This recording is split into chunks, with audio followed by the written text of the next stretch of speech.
I never thought a piece of paper smaller than my palm could end 23 years of motherhood in a single morning.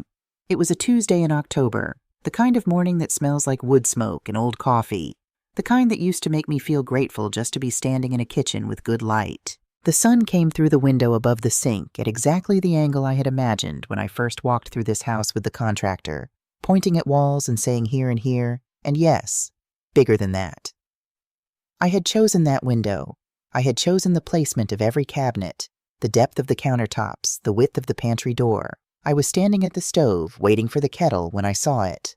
A yellow sticky note, pressed flat against the side of the silver tea tray. The one I'd brought back from a trip to Vermont 30 years ago. The one Ryan used to pretend was a pirate ship when he was 4 years old.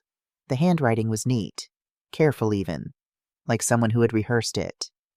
"Mom, we need the space. Cassie's parents are moving in. It's best if you find somewhere else. R." "No, I'm sorry, no. Can we talk? No, I love you," but just those 3 sentences, balanced on the edge of a tray I had carried across 3 states in 2 decades, written by the hand of the boy I had raised from nothing. I read it twice. Then a third time, the way I used to reread a tax return when a number didn't add up. Not because I didn't understand it, but because I needed to be absolutely certain I wasn't making a mistake. I wasn't making a mistake. I looked around the kitchen. The tea canisters lined up on the counter, each one labeled in my handwriting. Darjeeling, Earl Grey, chamomile, peppermint. The growth chart penciled onto the inside of the pantry door frame, where I had measured my grandchildren every Thanksgiving for the past 3 years. Ryan's name scratched into the wood near the bottom from when he was small, and decided the pantry was also for marking himself. The apron hanging by the refrigerator, the one I'd bought at the church craft fair last October because the woman selling it had been so proud of her embroidery. My hands were cold. I folded the note in half, then in half again. Then once more, the way I fold receipts I intend to keep. Small, neat, corners aligned. I slipped it into the pocket of my robe. I did not scream. I did not sit down. I did not stand at the foot of the stairs and call Ryan's name until he came down to explain himself. I walked to my room. The guest room, technically, the one that overlooked the backyard I had planted with black-eyed Susans and knockout roses the spring before last, and I pulled my navy suitcase from the closet. The small one. The one I take when I know I'll be gone a while, but I'm not ready to admit how long. I packed the way I have always packed in a crisis. Medications first. Phone charger. 2 pairs of slacks. The cream blouse that doesn't wrinkle. My good walking shoes. The wool blanket Walter gave me on our first anniversary, the one that still smells like cedar from the chest I keep it in. 3 framed photographs. Ryan at his college graduation, his smile wide and unguarded the way it used to be.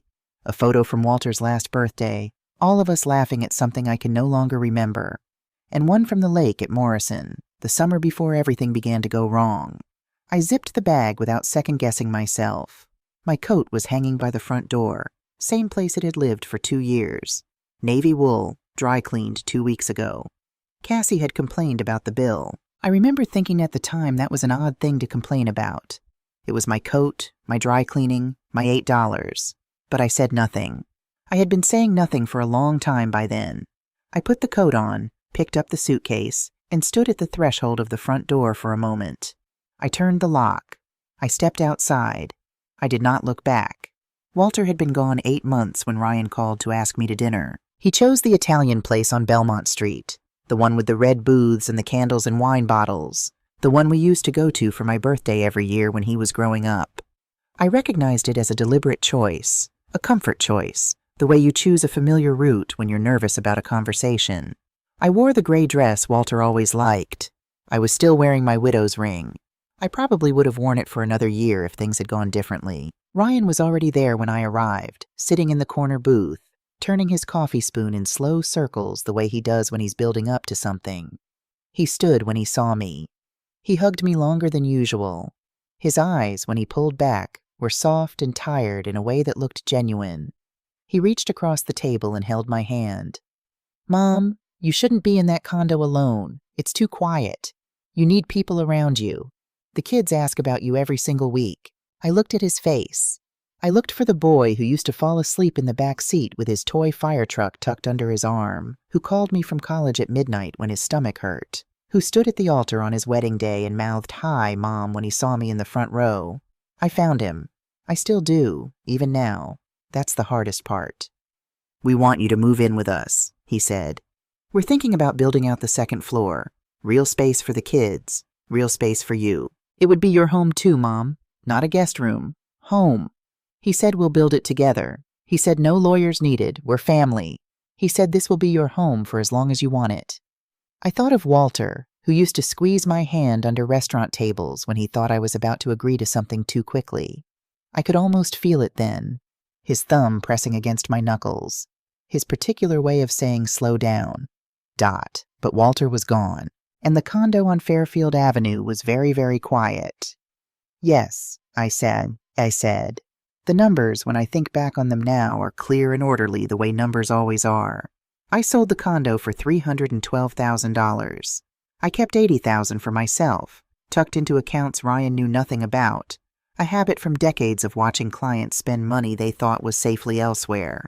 The remaining $232,000 went toward the house. $195,000 paid to the contractor directly, by check, from my account, for the second floor addition, the hardwood floors, the new kitchen layout, the nursery Cassie said they couldn't afford. Another $18,000 covered the first 7 months of mortgage payments, while Ryan's income was stretched thin from the construction disruption.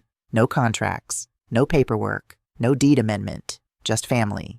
There was one detail I forgot to mention to Ryan, partly because it seemed irrelevant at the time, and partly because Patricia Donovan, my attorney, my friend of 30 years, had advised it so gently I barely registered the significance. "Let's leave the title as is for now," she had said, the afternoon I called her to discuss the move. "Until there's a formal written agreement, there's no reason to change the ownership record. We can revisit when everyone's settled." I agreed. Ryan was never in this room for that conversation. He never asked about the title. He never looked at the closing documents. He simply assumed. And I, who had spent 36 years as a tax accountant for small business owners, who had spent a career watching people lose things because they assumed instead of verified, I let him assume, because he was my son. And I still believed love was a kind of legal protection. The first 3 months were good, or close enough to good that I didn't let myself examine the gaps too carefully. I helped with school pickups on Tuesdays and Thursdays. I made Tuesday night soup, the big pot of chicken and vegetable that Ryan used to ask for when he was sick, the recipe his grandmother taught me in 1979. I watched the grandchildren on the afternoons Cassie had her appointments. I fixed things. I was useful in the way I had always known how to be useful, quietly, reliably, without needing to be asked twice. Cassie was polite, precise but polite. She had a way of thanking me that felt more like acknowledgement than warmth, the way you thank a service that has performed adequately. But I told myself she was tired, new mother tired, wife tired, managing a household tired. I gave her the benefit of every doubt I had. Then, slowly, the atmosphere changed. It didn't happen all at once. That's what I want people to understand. It never happens all at once. It happens in increments so small you almost convince yourself you're imagining it. You have to be the kind of person who keeps records to see the pattern. I am, as it happens, exactly that kind of person. April. Cassie reorganized the kitchen. I came down one morning and my tea canisters, the ones I had labeled, the ones that had sat on that counter since before the renovation was finished, had been moved to the high cabinet in the corner, the one I need a step stool to reach. She mentioned it cheerfully at breakfast. I just needed to free up the counter space. Hope that's okay. It was phrased as a hope. It was not actually a question. May. My photo albums disappeared from the bookshelf in the living room. 3 albums. Walter and me in the early years, Ryan's childhood, our family vacations through the 90s. I found them in a cardboard box in the garage, stacked under a folding table. When I asked, Cassie smiled in that particular way she had. Soft, slightly puzzled, as though my confusion was the surprising part. "Oh, I thought maybe you were done with those. I can put them back if you want." She never put them back. June. The new security system was installed on a Wednesday. I found out on Thursday evening when I came home from the pharmacy and the keypad by the front door blinked red at me 4 times and locked. I stood on my own porch for 11 minutes in the dark before Ryan answered his phone. "Oh, sorry, Mom. I forgot to give you the new code." He forgot. The first time. July. I went to pick up the grandchildren from school, and the front desk teacher looked at me with professional sympathy and said my name was no longer on the authorized pickup list. I had been removed. When I asked Ryan about it that evening, he said it had been an administrative update and that Cassie had handled the paperwork. He used the word oversight. August brought the moment I could not unfold back into something manageable. I was coming down the stairs with a laundry basket, moving quietly the way I had learned to move in that house. Gently, taking up as little space as possible. Cassie was in the kitchen, phone to her ear, voice low and comfortable the way people get when they think they're alone. "It's like having a live-in housekeeper who thinks she owns the place," she said, and then laughed. A short, easy laugh. The laugh of someone describing a minor inconvenience to a sympathetic friend. I sat down on the third step from the bottom. The laundry basket was still in my hands. I sat there for a long time after she hung up. Not moving, not crying, just listening to the house breathe around me. The house I had paid for, the floors I had chosen, the walls I had watched go up. I didn't say anything to Ryan that evening, or the next morning, or the morning after that. What I did instead was go to my room, open the drawer of my nightstand, and take out the small brown notebook I had started keeping in May, the one I had told myself was just for notes, just a habit, just the accountant in me that can't stop tracking things. I opened it to a fresh page and I wrote the date, the time, and exactly what I had heard. Word for word. The way I was trained to document. By October, I had 14 pages. The drive to Caldwell Street took 12 minutes. I had timed it once, back in the spring, on an afternoon when I told Ryan I was going to the pharmacy. I had not gone to the pharmacy. I had driven to the apartment I rented in April, the month after the tea canisters, from a property management company I found online, paid 3 months up front in cash withdrawn from the account Ryan had never seen, and furnished with items bought from the Goodwill on Route 9 and a second-hand shop on Morrison Avenue. I had not told anyone, not Beverly next door, not my sister in Phoenix, not Patricia, not yet. I simply needed a place where I belonged to myself again. A room where no one would move my things. A window I could open without asking permission. The apartment was small. 1 bedroom, a kitchen the size of a generous closet, a desk by the window that looked out onto a maple tree that was, in October, spectacularly red. It had good light. It had a clean bathroom with my toiletries on the shelf where I put them. It had a metal filing cabinet, gray, 2 drawers, combination lock, that I had transported from my old condo along with my winter clothes and my good dishes. I set my suitcase down by the door and stood still for a moment, letting the silence settle around me. Not the silence of a house that had decided to stop including me. The silence of a place that was simply, quietly, mine. I made coffee. I sat at the desk. I opened the filing cabinet. In the front of the first drawer, in a manila folder labeled Simply Property, was the deed to the house on Whitmore Lane. I pulled it out and smoothed it flat on the desk. Property owner, Dorothy Ann Hargrove. One name, my name, only mine. I opened my laptop and went to the county assessor's website. I typed in the address. The screen loaded. Current owner of record, Dorothy Ann Hargrove. I sat back in the chair and breathed. A long, slow exhale that felt like releasing something I had been holding for months without realizing it. Then I opened the property tax records. Every payment for the past 2 years drawn from my personal checking account. I pulled up the homeowner's insurance policy. My name, the utility accounts. Gas, electric, water. All in my name, all paid from my accounts, all tracked in spreadsheets I had maintained with the same quiet diligence I had brought to 36 years of other people's finances. On paper, in every document that mattered legally, I had never stopped owning that house. They had assumed. And I, for reasons I was only beginning to understand, had never corrected the assumption.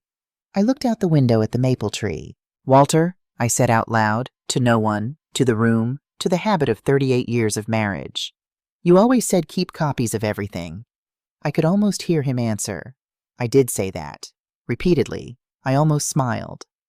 Then I opened the second drawer of the filing cabinet, took out my brown notebook, and began to make a list. I had not intended to go through the storage bin that night. It was the kind of box that accumulates in the back of closets over a long marriage. The miscellaneous box. The I'll sort this eventually box. Old cords for devices long discarded. A pair of reading glasses with a scratched lens. 3 birthday cards I'd saved because the handwriting inside was someone I missed. And at the bottom, wrapped in a piece of flannel cloth, a small silver digital recorder. The kind I used to carry in my work bag for client meetings in the years before everything went to smartphones and cloud apps. I plugged it in without expecting much.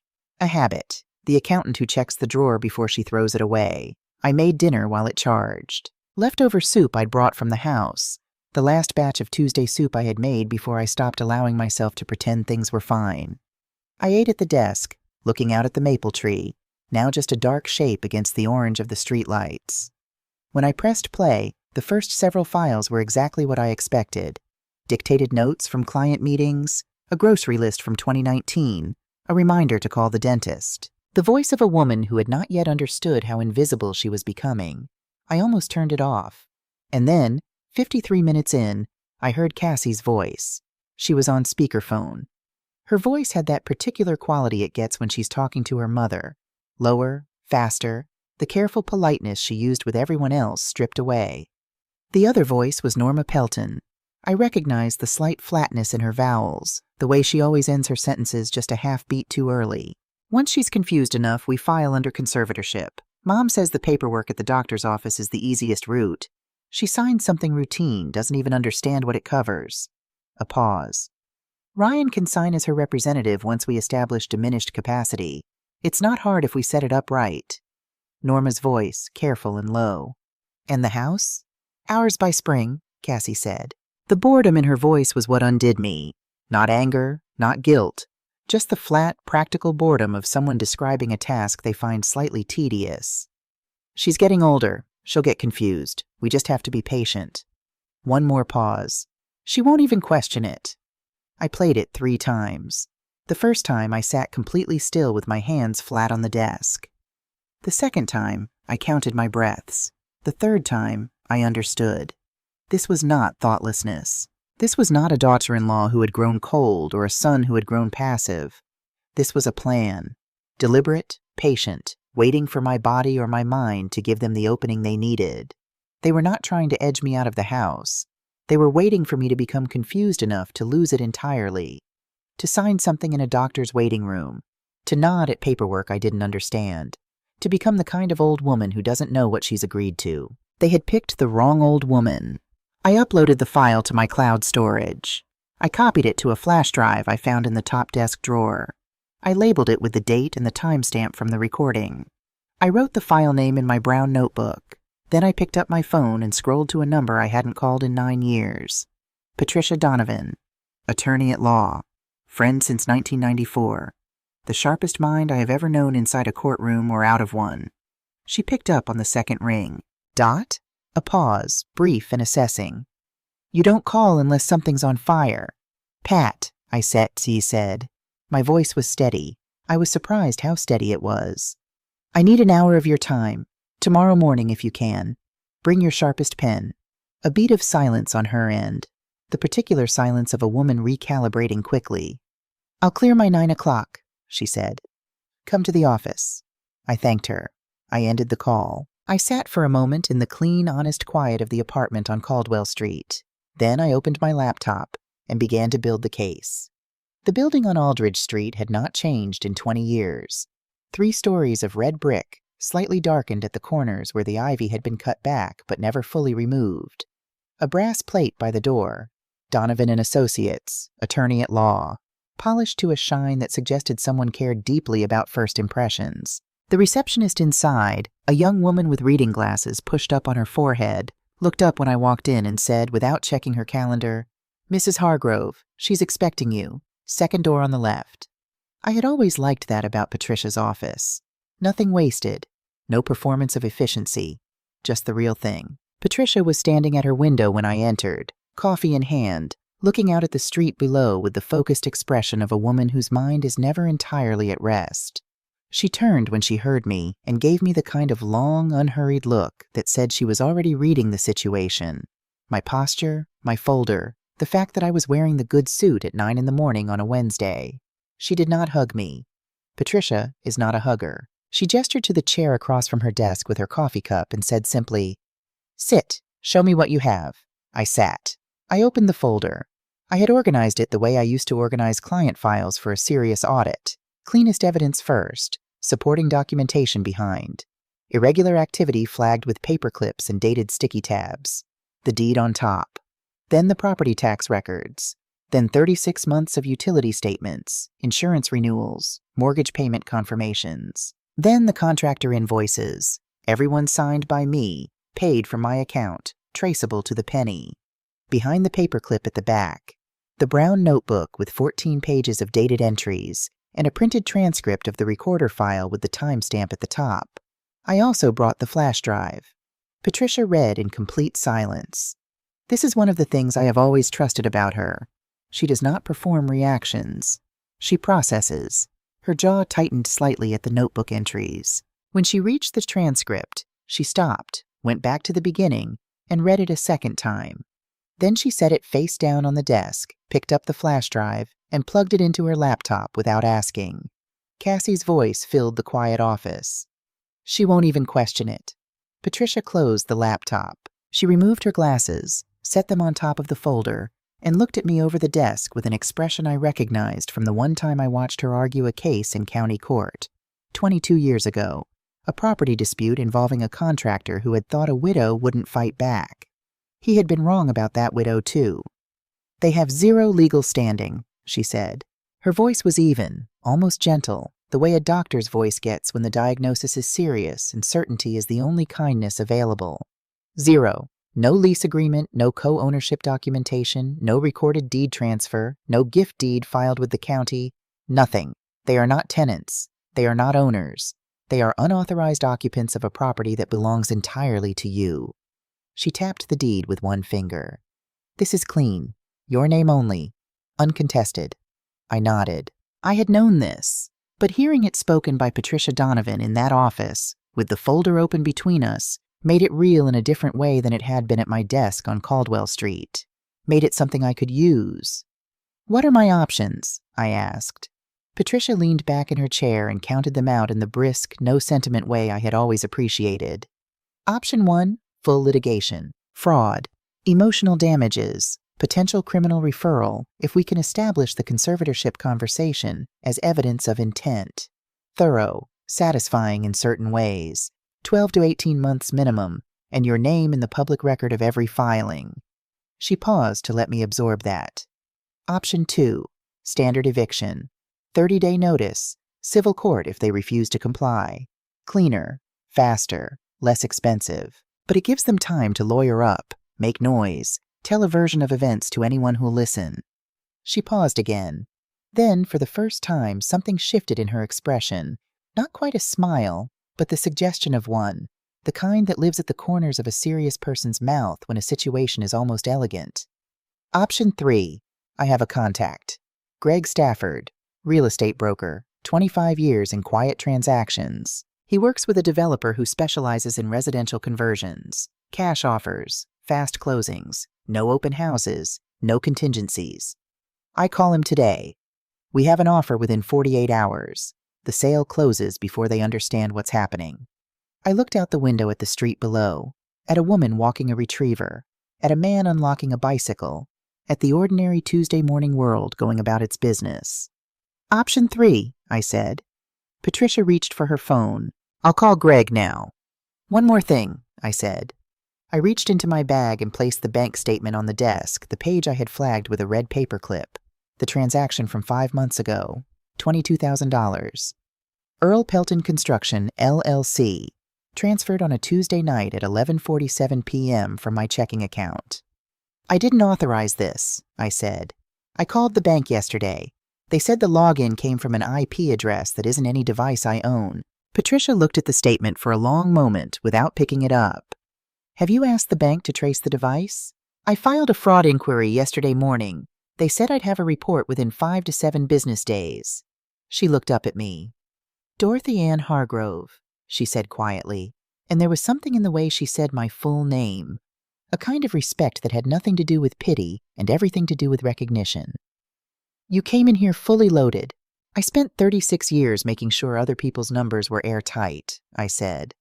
It seemed like a reasonable time to apply the same standard to my own. She almost smiled. Then she picked up the phone and called Greg Stafford. Greg Stafford arrived at Patricia's office at 2 o'clock that same afternoon. He was 50, compact, with kind eyes, and the particular economy of movement that belongs to people who have spent decades in rooms where time is money and sentiment is a liability. He shook my hand, a real handshake, not the tentative kind, and sat down and looked at the folder without being asked. 15 minutes later, he looked up. Cash offer. Developer I work with. Westbrook Group. They convert large residentials into duplexes. They've been looking for something in this neighborhood for 8 months. Clean title, good bones, lot size works. He glanced at Patricia. 36 hours for the offer, 48 for paperwork, closing inside 2 weeks if we move cleanly. We move cleanly, Patricia said. He turned back to me. Any complications I need to know about? Current occupants? Unauthorized, Patricia said, fully documented. Mrs. Hargrove is the sole legal owner of record. Greg nodded once, the nod of a man who has seen stranger situations and is not inclined to ask unnecessary questions. I'll have the offer on your desk by tomorrow afternoon. He left at 2:20. That evening, alone at my desk on Caldwell Street, I opened the second binder, the red one, the one I had started calling irregular activity in the privacy of my own mind, and I went back to work. 36 years of tax accounting teaches you to think in audit trails. Who signed what? Who paid for what? Where the receipts lead? What the numbers say when no one is performing for them? Paper doesn't lie. Paper doesn't have loyalty. Paper simply records what happened and waits patiently to be read by someone who knows how. I went through every bank statement from the past 3 years. I highlighted every withdrawal I had made toward the house. Mortgage payments, utility deposits, the contractor draws, the appliance purchases, the landscaping Ryan had promised to pay back and never mentioned again. I cross-referenced dates against my brown notebook entries. I built a timeline that a first-year accounting student could have followed without difficulty. Then I went through the flagged transaction again. $22,000 to Earl Pelton Construction, LLC. I looked up the company on the State Business Registry. It existed. Filed 2 years ago. Minimal activity. A post office box address in the county north of ours. No website. No reviews. No history of work on any property I could find in public records. Earl Pelton was Cassie's father, a retired electrician from Harrisburg. I had met the man exactly twice. The second time, at Ryan and Cassie's 4th anniversary dinner, he had given a toast about family loyalty that I had thought was charming until this moment. I wrote it all down.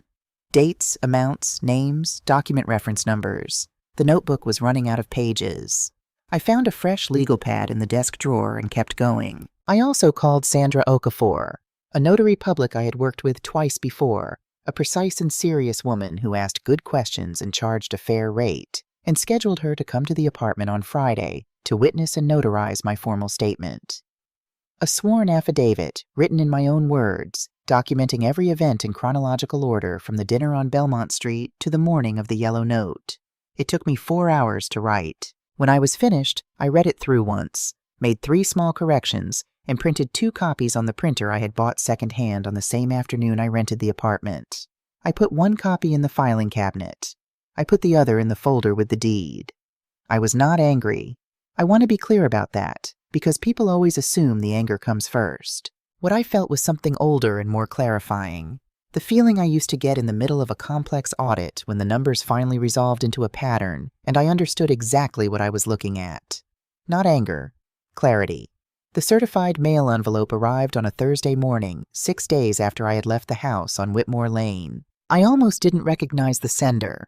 A paralegal firm on Dunmore Street, the kind that advertises estate planning and eviction services on bus stop benches.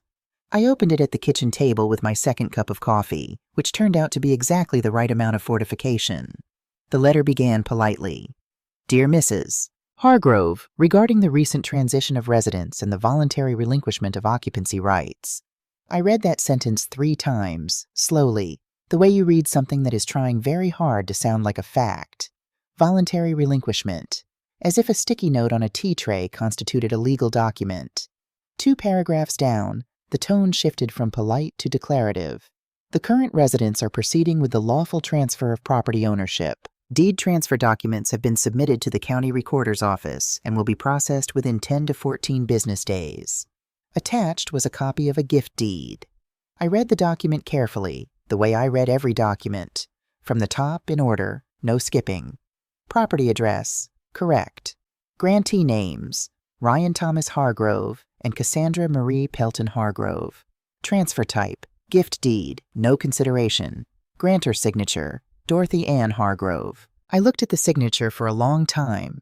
Then I got up from the table, went to the filing cabinet, and took out the envelope I kept in the back of the second drawer, the one I had labeled signature reference in 2019, after a client of mine had a check disputed on grounds of forgery, and I realized I had no organized record of my own signature variations. Inside were photocopies of my signatures from the past decade, federal tax returns, bank account openings, passport renewal, the deed on the condo I had sold, 2 sets of closing documents from earlier real estate transactions. I laid them out on the kitchen table beside the gift deed. The forgery was not sophisticated. Whoever had done it had managed the general shape of my name, but had missed every small personal detail that 30 years of signing documents creates. My capital D has a particular double stroke at the top, a habit from a penmanship teacher in 5th grade whose correction I had internalized so deeply it became involuntary. My lowercase y at the end of Hargrove curves back and upward in a loop that is mine alone, something my signature has done since I was 19 years old. Neither was present on the gift deed. The notary stamp read, Margaret D. Fontaine, Notary Public, Commission number 4471-B. I photographed the stamp with my phone and sent it to Patricia with a single line. Check the state notary registry. Name is Margaret D. Fontaine. Her response came 11 minutes later. No record in this county or the 4 adjacent. Commission number doesn't exist. The stamp is fabricated. I sat with that for a moment. They had forged my signature. They had invented a notary. They had submitted the documents to the county recorder, or claimed to have. They had done all of this, assuming I would not look. Assuming I had already folded, already scattered, already become the confused old woman they had been patiently cultivating. They had done it with the casual confidence of people who had never considered that the person they were stealing from might be better at paperwork than they were. Then my phone buzzed again. An email. From Ryan's address. The subject line read, Prep, walk through Thursday. My address was in the CC field, not the TO field. The CC field, which meant he had typed it by muscle memory, from the years when R in his contact list meant reach mom, before he had presumably meant to reach someone else. I opened it. Make sure mom's access is fully blocked before Thursday. Kristen is bringing the listing paperwork. Tell her the deed transfer is in process and should be finalized by end of week. Staging crew comes at 2. Don't let them move the grandfather clock, Westbrook said the developer specifically. The email cut off. He had caught his mistake before finishing the thought. But I had enough. They were not just filing a fraudulent deed. They were trying to sell my house, using a forged signature, an invented notary, and the assumption that I was somewhere quiet and confused, too old and too sad to notice. I forwarded the email to Patricia with no comment. She called me within 60 seconds. Dot. I know, I said. This is fraud. Real estate fraud. Wire fraud if the transfer had gone through. Identity falsification. This isn't civil anymore, this is criminal. I know, I said again. Do you want to press charges? I looked out the window at the maple tree on Caldwell Street, its red leaves going orange at the edges now, holding on past their season. I want the house sold first, I said. Then we file everything. A pause. Greg has the offer ready. Tell him yes. Greg Stafford came back on Friday with a folder of his own. Cash offer from Westbrook Development Group. Full asking price, no inspection contingency, no financing clause, no delay provisions. Closing date, 10 days out, movable to 7 if all parties cooperated. He had already coordinated with Patricia's office on the title work. Clean, uncontested, sole ownership. There was nothing Ryan or Cassie could do to stop or delay it. They had no legal standing to contest, no rights to negotiate, no signatures required from anyone but me. I signed the offer at 3:15 on a Friday afternoon in Patricia's office, with Sandra Okafor present as witness. It felt like closing a set of books that had been open too long. Then Patricia laid out the rest. I've filed for a civil standby order, she said. A uniformed officer present as a civil witness during property transfer. Not an arrest, not a raid. Just a legal presence to ensure the process is documented and uncontested. She slid a single sheet across the desk. I've also submitted a preliminary report to the county, forged deed, fraudulent notary seal, and the conservatorship recording as evidence of premeditated intent. The bank fraud report goes in Monday when we have the full IP trace documentation. She looked at me over her glasses. And the timing? I had thought about this carefully. Greg had mentioned Cassie was hosting a garden brunch on Sunday. Her parents arriving from Harrisburg, a catered event, the kind of carefully staged social performance Cassie invested in the way other people invest in savings accounts. Sunday, I said. Patricia's expression did not change, but something behind her eyes sharpened. During the party. She nodded once, slowly. I'll have the standby order confirmed by Saturday noon. Greg's developer attorney, Kristen Bauer, can do the walkthrough Sunday at 1. And I want Sandra there, I said. Not for additional notarization, just as a witness. Another pair of eyes. Done. I drove back to Caldwell Street in the early dark of a Friday evening. The maple tree had lost another branch of leaves in the afternoon wind. I made soup, not Tuesday soup, just simple tomato from a can and good bread from the bakery on the corner, and I sat at the desk and opened the old wooden box where Walter's watch used to rest. Inside, I placed the original deed, the real one, signed in 1987 when we first bought the property, updated in 2004 when we refinanced, unchanged ever since, bearing my name in ink that had never been forged, witnessed by a notary whose commission number would appear in any registry you cared to check. I closed the box. I opened my closet and looked at the navy suit. I had bought it in the spring of 1998, the year Ryan graduated from high school. My mother had taken me to the department store and said, in the direct way she had about everything, "Dorothy, a woman should own one suit that makes people listen before she opens her mouth. This is that suit." I had worn it to Walter's funeral. I had worn it to the closing on our second home. I had worn it to the City Audit Committee hearing where Patricia and I had once sat side by side and quietly dismantled the accounting of a contractor who had been stealing from the Parks Department for 11 years. I took it off the hanger and laid it on the bed. Then I sat down at the desk one last time and wrote 4 lines in the brown notebook. Sunday, noon, Whitmore Lane. Bring the deed. Bring the folder. Don't be late. I closed the notebook. I slept better than I had in months. Saturday morning arrived clear and cold, the kind of October day that smells like iron and dried leaves. I was on my second cup of coffee when the email came from the bank's fraud investigation unit. I had set a notification on my phone for anything from their address, a habit, the kind you develop when you've spent a career watching for things that arrive without announcement. The subject line was, Fraud Inquiry Update. Account ending 7741. Device identification complete. I set down my coffee cup. The report was detailed, written in the flat, precise language of financial investigators who are trained to describe things exactly as they are without interpretation or editorializing. I appreciated that. I read it the same way. The unauthorized login to my checking account on the night of the $22,000 transfer had originated from a specific device, a tablet computer, model and serial number listed, registered under the name Cassandra Marie Pelton Hargrove. The device had connected through a residential Wi-Fi network registered to the service address of the house on Whitmore Lane. The timestamp of the login was 11:47 p.m. on a Tuesday in May. A Tuesday I remembered because I had gone to bed early that evening with a headache, had taken 2 aspirin, and been asleep by 10. While I slept, my daughter-in-law had sat somewhere in the house I had paid for, on a tablet registered in her own name, logged into my bank account, and transferred $22,000 to her father's LLC. She had not taken precautions. She had not used a VPN or a borrowed device or a public network. She had done it from her own tablet, on her own Wi-Fi, in the middle of the night, with the confidence of someone who has never seriously considered being caught. That is the thing about people who underestimate you. They stop being careful because they have already decided the outcome. I printed the report. I added it to the red binder. I photographed every page and uploaded it to the cloud folder Patricia had created for the case documents. Then I texted Patricia. Bank report is in. Device confirmed. Her name, her tablet, her Wi-Fi. Wire fraud is solid. Her reply came back in under a minute. Filing with the fraud report Monday. Sleep well, Dot. Tomorrow's going to be a long day. I put the phone down. I looked out the window at the maple tree. stripped almost bare now, just a few stubborn leaves holding on at the very top where the wind hadn't reached yet.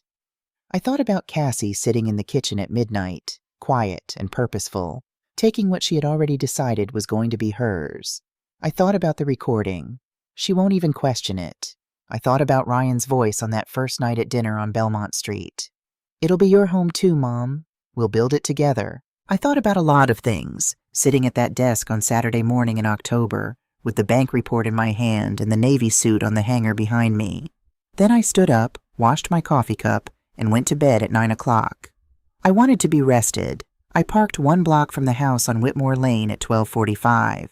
Through the windshield, I could see the catering van, white, double-parked in the driveway, and 2 young men in black shirts carrying chafing dishes up the front walk. Folding chairs had been set up on the lawn in a loose semicircle around a table with a white linen cloth and a centerpiece of autumn flowers. Norma Pelton was directing the arrangement of the centerpiece with the focused energy of a woman who takes borrowed occasions very seriously.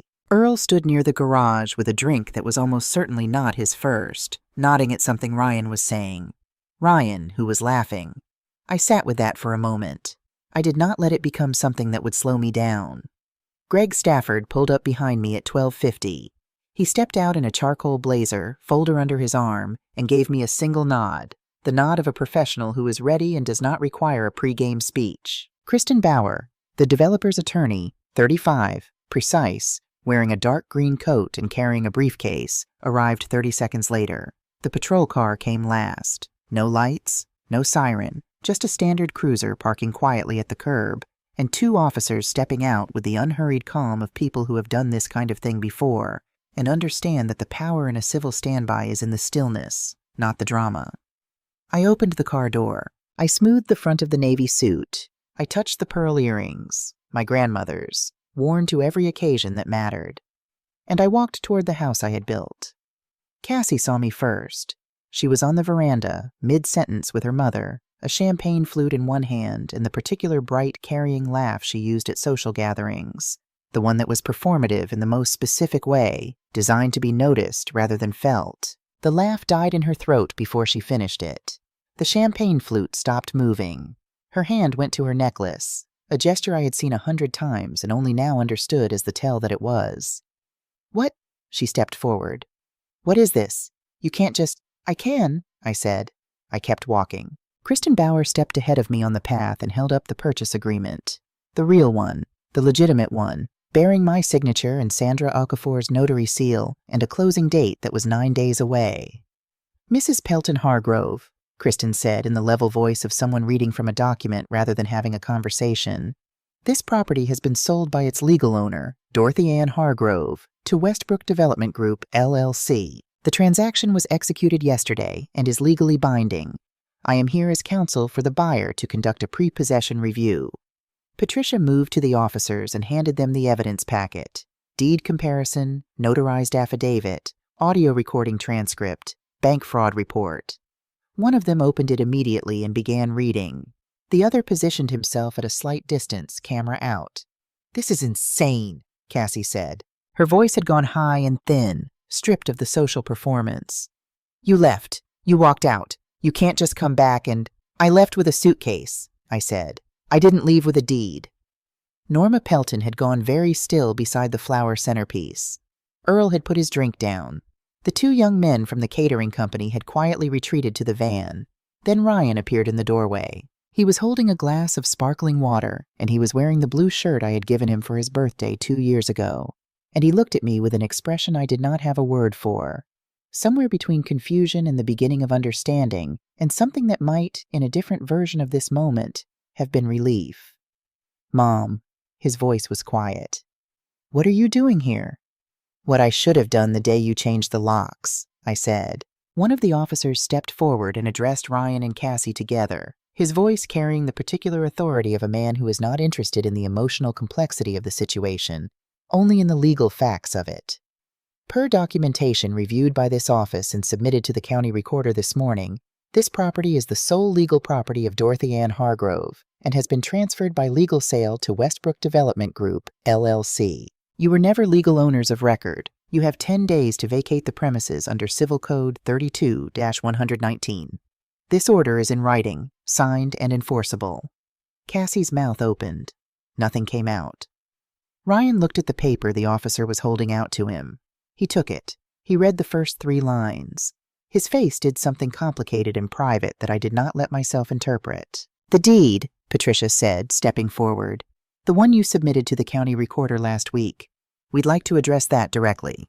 She placed the 2 documents side by side on the linen table. Among the canapes and the autumn flowers and the champagne glasses, the forged gift deed, and a printed copy of my real signature from 3 separate tax returns. The notary listed, Margaret D. Fontaine, does not exist in the state registry. The commission number is fabricated, and the signature, Patricia said, without heat, without drama, does not match Mrs. Hargrove's signature in any document she has signed in the past 30 years. We have submitted the forgery to the county and to the State Fraud Division. Earl Pelton, by the garage, had taken a step backward toward his car. "There's also the matter of the $22,000, I said. I looked at Cassie when I said it. She looked back at me, and for just a moment the performance dropped entirely and I saw something underneath it. Not remorse, not exactly, but the particular expression of someone who has been running a calculation in their head and has just discovered the answer is not what they expected. Wire transferred from my account to your father's LLC at 11:47 on a Tuesday night in May, I said. From your tablet, on your Wi-Fi. The bank's fraud unit has the device report. It goes to Federal Review on Monday." Nobody spoke.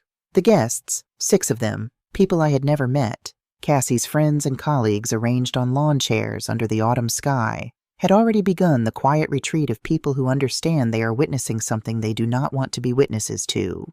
Cars started. Goodbyes were not said. Norma Pelton looked at her daughter. Earl was already at his car door. Ryan stood in the doorway of the house on Whitmore Lane and held the vacate notice in both hands and read it like a man reading something in a language he thought he knew. "You can't," Cassie tried one more time, her voice barely above a whisper now. I met her eyes. "Oh," I said. "I just did." The officers made their final notes. The paperwork was signed, witnessed, and distributed. Kristen Bauer confirmed the possession review appointment for the following Wednesday. Patricia handed the evidence flash drive to the officer with the clipboard, who pocketed it and noted the transfer in his log. And then it was simply over. Not with shouting, not with sirens, not with the kind of collapse that makes for dramatic television. Just with the quiet, irrefutable weight of documentation. The only thing in my long experience that has never failed to tell the truth. Patricia and I went inside alone. Ryan and Cassie did not try to stop us. They had no grounds to, legally, structurally, in any way that a document or a court or a reasonable person would recognize. Ryan had sat down on the front steps with the vacate notice still in his hands, reading it the way you read something that keeps meaning the same thing no matter how many times you go back to the beginning. Cassie had gone inside ahead of us, and by the time Patricia and I crossed the threshold, she was standing in the hallway with her phone pressed to her ear, speaking in a low, urgent voice that went quiet when she heard our footsteps.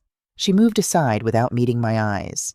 The house smelled like catered food, warm pastry, something with rosemary, the particular sweetness of flowers cut that morning and arranged by someone who wanted the occasion to look effortless. The dining room table was set for 10, linen napkins folded into points, wine glasses polished to clarity, dessert plates stacked at the center with a precision that spoke of considerable effort, all of it untouched. I walked past it without stopping.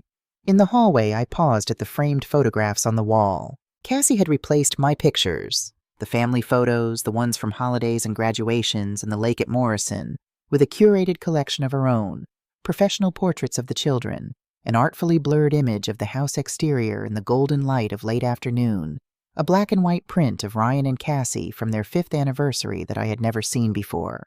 But at the end of the row, in the smallest frame, was a photograph I recognized.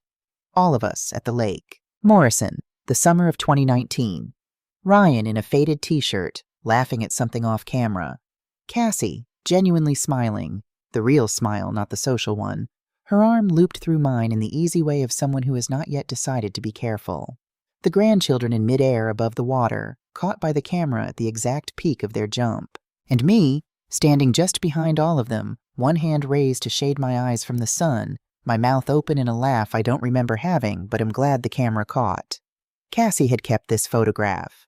Out of everything she had replaced and rearranged and boxed up and moved to the garage, she had kept this one, had chosen it, had framed it, and hung it on the wall where people entering the house would see it. I stood in front of it for a long time. I did not take it down. I reached out and touched the frame with one finger, not to straighten it, just to touch it. And then I turned and walked toward the stairs. My room was at the end of the second-floor hall, the one that overlooked the backyard. The door was open.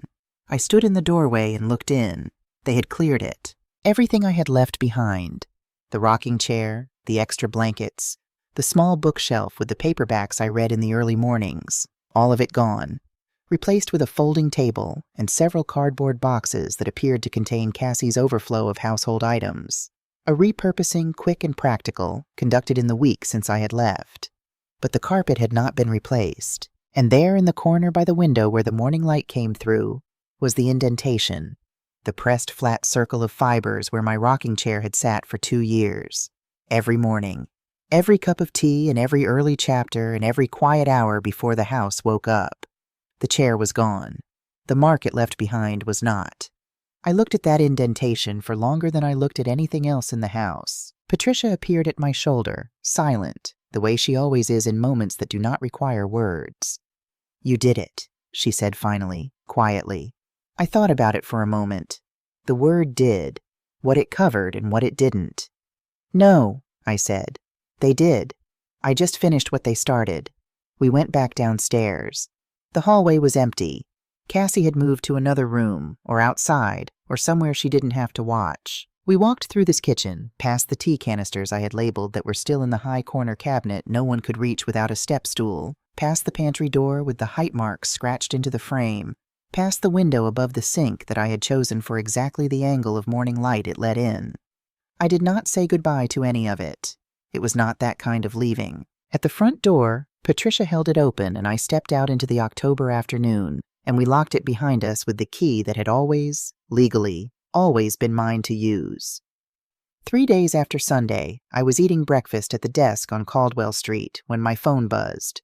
Ryan. I watched his name on the screen through 2 full rings. Then I let it go to voicemail. The habit of the accountant. Let the record complete itself before you respond.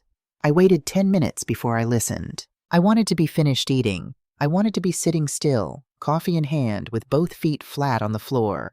The posture I had always used when I needed to receive information without letting it move me before I'd fully understood it. His voice, when it came, was not the voice from Sunday. It was not the careful, controlled voice from the years of increasing distance or the confused voice from the front doorway. It was a voice I had not heard in a long time. Younger, rougher at the edges.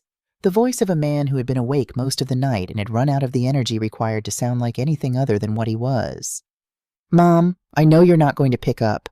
I'm not even sure I want you to, because I don't know what I'd say if you did." A long pause. The sound of him exhaling. "I need you to know. The deed. The forged one. That wasn't me. I didn't know about it until Sunday, until Kristen put it on the table, and I saw your name written in a way that wasn't your name. Cassie told me her mother's contact was handling the property paperwork. I signed something. I did sign something. I'm not going to pretend I didn't. But I thought it was a financial planning document. I didn't know it was—" He stopped, started again. "I don't know if that's better or worse. I've been sitting here since Sunday thinking about it, and I think it's worse. Because it means I let things happen I should have stopped. Not just the deed, the note, the locks, the way she—" Another pause, longer. "The way things were, Mom, for a long time. I kept telling myself it was stress, that it would settle, that you were adjusting the same way we all were. But you weren't adjusting. You were disappearing, and I let it happen because it was easier than the conversation I should have had." His voice at the end went very quiet. "I'm not asking you to forgive me. I don't think I've earned that. And I don't think asking for it right now would be anything other than selfish.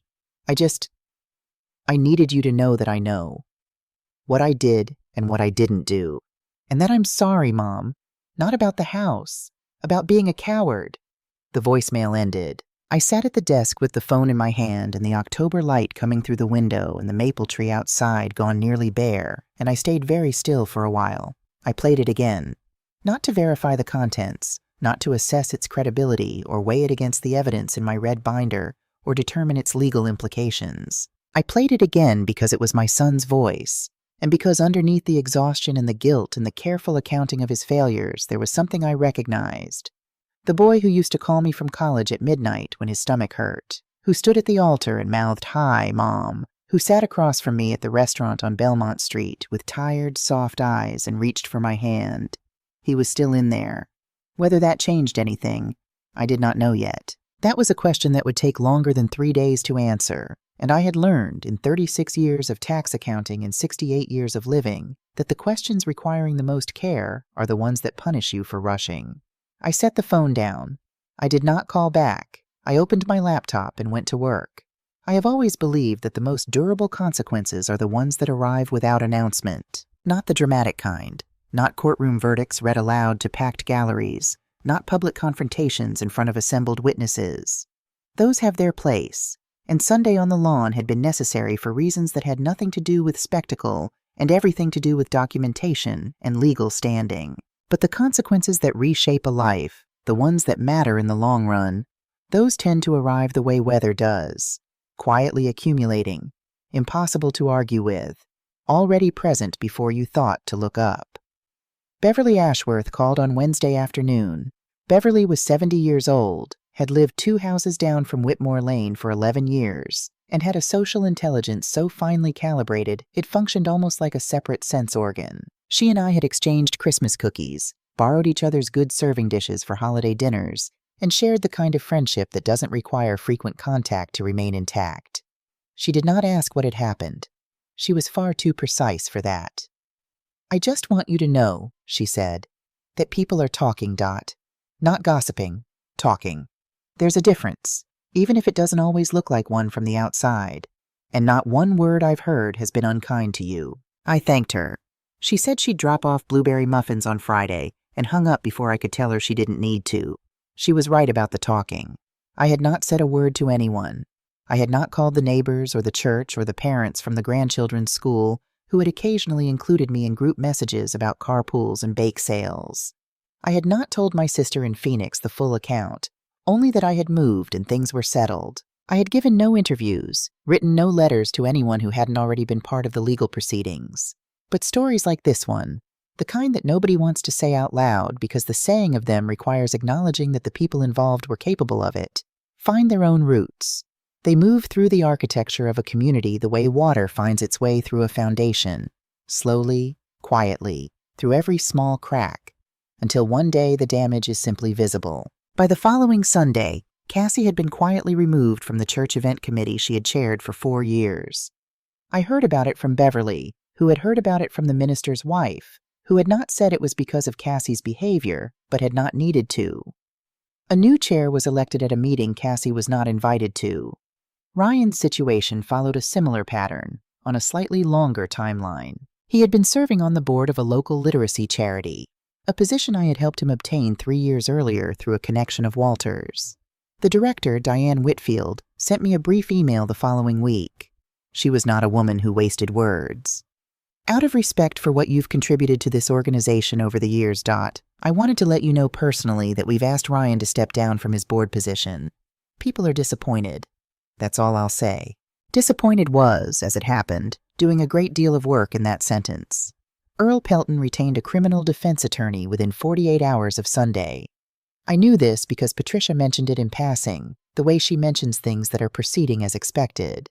The federal wire fraud inquiry was moving through its proper channels. The $22,000 existed in a paper trail that led, with the clarity of a well-prepared audit, from my account to his. Paper doesn't forgive. Paper simply records and waits. I stayed silent through all of it. No interviews, no explanations, no carefully worded statements for anyone who asked. The truth had been documented, filed, witnessed, and submitted. It did not need my help to travel. Monday morning arrived gray and clean, the first genuinely cold day of the season. I was dressed by 7:30, not the Navy suit, just good slacks and a warm sweater, and I sat at the desk with my coffee and my phone, and I waited. Greg Stafford sent the confirmation at 12:04. Done. Funds in escrow, clear title transferred, closing complete. Congratulations, Mrs. H. 2 sentences, 32 words, the entirety of what needed to be said. Patricia called at 12:10. It's done. 2 words, even more efficient. I sat with the confirmation email on the screen for a while, not reading it, just looking at the fact of it. The house on Whitmore Lane was no longer mine. It had not truly been mine in the way that mattered, in the way of belonging and being welcomed, for longer than I had allowed myself to admit. But it had been mine legally, structurally, on every document that governed the real world, and now that too was completed. Westbrook Development Group owned a property on Whitmore Lane. Ryan and Cassie had 10 days to vacate a house they had never legally owned. I poured myself a second cup of coffee. That afternoon, I drove to Patricia's office one last time and sat across from her while she walked me through the final stack of paperwork. The fraud reports being submitted to the state, copies forwarded to the relevant federal office given the wire transfer component, the complaint against the paralegal firm on Dunmore Street whose letterhead had been used to send the initial fraudulent notice. "These aren't charges yet," Patricia said with the precise honesty I had always valued in her. "They're filings. The process takes time. But the documentation is solid. The forged deed, the fabricated notary seal, the device-linked wire transfer. The bank report alone has enough weight to carry the fraud inquiry forward without anything else we've provided." She paused. "The conservatorship recording is the part that concerns me most, from a criminal standpoint. Planning to exploit diminished capacity to gain property control. There's case law on this. It won't move quickly, but it will move." I nodded. "Are you prepared for the possibility that it escalates?" I thought about it honestly, about Ryan's voicemail, about the boy in the blue shirt standing in the doorway holding the vacate notice, about the indentation in the carpet. "I'm prepared for whatever the process requires," I said. "I'm not going to interfere with it in either direction." Patricia nodded, the nod of a woman who respects that answer. On my way out, I stopped at my bank and closed the last joint account, the one I had opened with Ryan's name on it the week he started college, so he'd have a safety net in his first semester, a place to land if something went wrong. There had been $847 left in it, drawn down slowly over years in small transactions I had never questioned. The teller processed the closure in 6 minutes. I did not call Ryan to tell him. I did not send a message or leave a note. I simply closed the account, took the closing confirmation, and folded it into the pocket of my coat. The way I fold receipts I intend to keep. The silence was the message. The paper trail would handle the rest. That evening, I sat at the desk on Caldwell Street with a piece of stationery in front of me. Not the legal pad, not the brown notebook. The good stationery, cream-colored, heavy paper, the kind my mother gave me a box of when I turned 40 and said, "Dorothy, some things should be written on paper that takes the ink seriously." I still had most of the box. I had never been profligate with it. I was not going to send the letter. I knew that before I uncapped the pen. There are things you write in order to know them, not in order to deliver them. Words that need to exist on paper because the mind alone cannot hold them steadily enough to examine. I wrote about Ryan at 6 years old, the afternoon he learned to ride his bicycle on the street in front of our house in Fairfield. He had fallen twice and refused to cry both times, held it back with the particular tight-jawed dignity of a small boy who has decided that pride matters. And the third time, when the bicycle finally carried him all the way to the corner and back without wobbling, he had burst into tears of pure relief that he'd been holding for the whole afternoon. I had knelt down in the driveway and held his face in my hands and said, "The bravest thing isn't not falling. It's looking at what tripped you and getting back on anyway." He had nodded very seriously, as though filing the information for future use. I wrote about Walter, who had understood Ryan in ways I sometimes didn't, who had known early that his son had a talent for taking the path of least resistance and would need to be gently, persistently held to a harder standard. Walter had done that. He had been good at it. And when Walter died, that holding to account had died with him, and I had not known how to do it alone, and perhaps I had forgiven too much too quietly for too long. I wrote, "I don't know if you knew about the forgery. I have considered both possibilities with equal honesty, and I find that I cannot, with certainty, determine which is the truth. What I know is this: you knew about the note. You knew about the locks. You knew about the ways in which your wife was making your mother invisible in her own home, and you chose again and again the path that required the least of you. That is not the same as the forgery, but it is not nothing. I wrote, I loved you from the first breath you drew. I will love you until my last. But I have learned, later than I should have, that love is not the same as trust, and trust is not the same as forgiveness, and forgiveness, when and if it comes, does not require me to place myself in harm's way again. I will not disappear to make someone else comfortable. Not again. Not for anyone. I wrote about Walter one more time, not about anything he said or did, just about the particular way he had of sitting beside me when something was hard, not fixing it, not explaining it, just being present in the specific, irreplaceable way of someone who has decided that your difficulties are also his, not as a burden, but as a fact of partnership. That was what I missed most, I wrote. Not the advice, not the solutions, just the company of someone who stayed. I set down the pen. I read what I had written once, from the beginning. Then I folded the pages, 3 of them, written on both sides, and placed them in the old wooden box where Walter's watch used to rest. The same box where I had placed the original deed on the night before Sunday. The deed was gone now, transferred, sold, completed, but the box remained. Solid, quiet, the wood darkened by years of handling. I closed the lid. I did not lock it. I did not need to. Some things are private not because they are hidden, but because they belong entirely to the person who wrote them. Tuesday morning came in slowly, the way good mornings do. I woke before 6 and lay still for a while, listening to the particular silence of a place that is simply, honestly yours. No performance of welcome, no careful management of space, no measuring of how much room you are permitted to occupy. Just a room, and morning, and the sound of the street below beginning its day. I made tea, Darjeeling, from the canister I kept on the counter at my own correct height, labeled in my own handwriting, moved by no one. I opened the window. The maple tree on Caldwell Street had lost nearly all its leaves now, just a few at the very top, the ones the wind had not reached, holding on with the tenacity of things that are not ready to let go. The street below was quiet. A man walking a yellow dog, a woman in a red coat unlocking a bicycle, the ordinary morning world doing what it always does, indifferent to everything that had happened, and entirely beautiful for that indifference. I was standing at this window with my tea when Beverly Ashworth knocked. She came up the stairs herself.